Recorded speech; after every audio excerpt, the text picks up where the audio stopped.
6월 10일 월요일 보문 연습용 뉴스입니다. 윤석열 대통령이 내일부터 이틀 동안 열리는 한아프리카 정상회의를 계기로 한국을 찾은 아프리카 정상들과 연소의 양자회담을 열고 공급망 등 협력 증진 방안을 논의했습니다.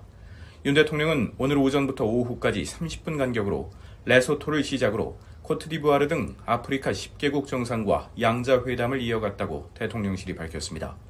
윤 대통령은 회담에서 이번 한아프리카 정상회의를 계기로 동반 성장을 위해 더욱 힘껏 뛰면서 에너지와 인프라, 핵심 광물, 농업 등 다양한 분야에서 아프리카와 맞춤형 협력을 강화해 나가고자 한다고 말했다고 대통령실은 전했습니다. 6월 11일 화요일 보문 연습용 뉴스입니다. 국민권익위원회가 음독자살 등을 막기 위해 쓰고 남은 농약에 대한 관리 방안이 필요하다며 환경부와 전국 지자체에 개선을 권고했습니다.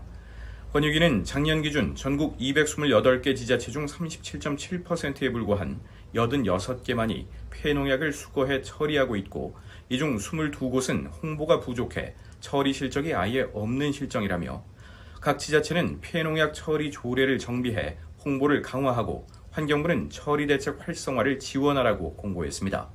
권익위는 지난 5년간 농약 음독자살자 수가 3,700여 명에 달하지만 유효기간이 지났거나 쓰고 남은 농약의 관리 체계가 작동하지 않아 폐농약이 농가에 방치되거나 무단 투기되는 문제점이 있다고 지적했습니다. 6월 12일 수요일 보문 연습용 뉴스입니다. 의대 정원 증원에 반발한 의대생들의 집단 유급 우려가 커지는 가운데 대학 총장들이 협의체를 구성하고 대응책 논의에 나섭니다.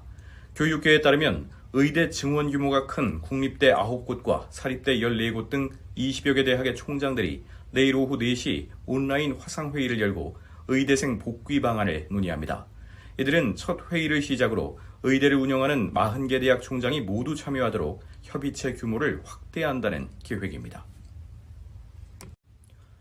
6월 13일 목요일 보문 연습용 뉴스입니다.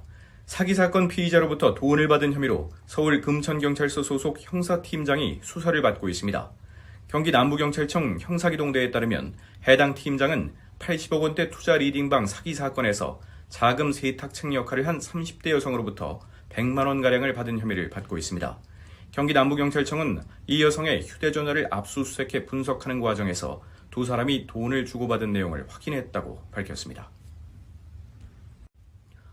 6월 14일 금요일 보문 연습용 뉴스입니다. 세계 최대 식품회사이자 유아용 조제분유 시장을 연 네슬레의 CEO가 출산율 하락에 따라 노인용 식품을 만드는 것이 회사의 우선 과제라고 말했습니다.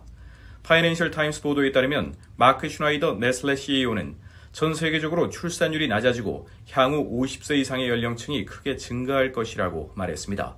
슈나이더 CEO는 이에 따라 네슬레가 목표 체중 유지, 근육량 보존, 미량 영양소 결핍 방지, 혈당 수치 조절 등 고령 인구의 문제를 직접적으로 해결하는 제품을 개발하는 데 주력하고 있다고 설명했습니다. 6월 15일 토요일 보문 연습용 뉴스입니다.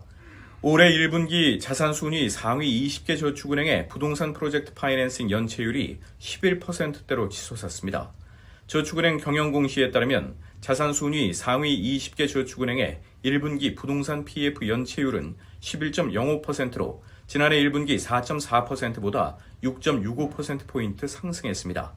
자산순위 상위 20개 업체의 자산 총액은 87조 7,600여억 원으로 전국 79개 저축은행 자산 총액 122조 7천억 원의 72%를 차지하는 것으로 나타났습니다.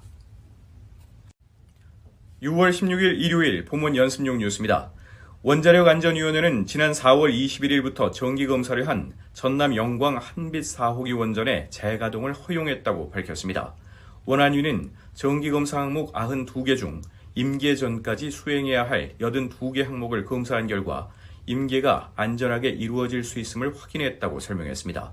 임계는 원자로 내에서 핵분열 연쇄 반응이 계속 일어나면서 중성자 수가 평형을 이루는 상태로 임계 상태에 도달한 원자로는 안전하게 제어되면서 운영될 수 있습니다.